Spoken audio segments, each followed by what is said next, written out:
સુરતમાં સાસુને સળગાવનાર જમાઈ ઝડપાયો। જમાઈએ સાસુ પર જ્વલનશીલ પ્રવાહી છાંટી આગ ચાંપી દીધી હતી। સુરતના પાંડેસરા વિસ્તારમાં હચમચાવી મૂકે તેવી ઘટના સામે આવી છે, જેમાં જમાઈએ પોતાની સાસુને જીવતા સળગાવી દેવાની ક્રૂર હરકત આચરી હતી।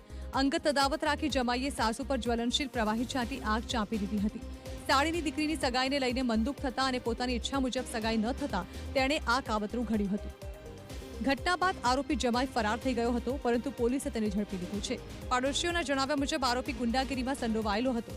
આ ઘટનાને પગલે વિસ્તારમાં ભયનો માહોલ ફેલાયો છે। હાલ પોલીસે તેની ધરપકડ કરીને આગળની કાર્યવાહી હાથ ધરી છે। પ્રોબ્લેમ છે એવું માની અને આ સગાઈના મુદ્દાને ધ્યાને રાખી તેની સાસુ પર જ્વલનશીલ પદાર્થ નાખેલ અને જેના કારણે તેમને હોસ્પિટલાઇઝ કરવા પડેલા અને બાદમાં તેમનું મૃત્યુ થયેલ, જેથી મર્ડરનો ગુનો દાખલ કરી આગળની તપાસ પોલીસ ઇન્સ્પેક્ટર શ્રી કે ડી જાડેજા સાહેબ નાઓ ચલાવી રહેલ છે અને તેમના વિરુદ્ધ પુરાવા એકત્રિત કરવાની કાર્યવાહી ચાલુ છે।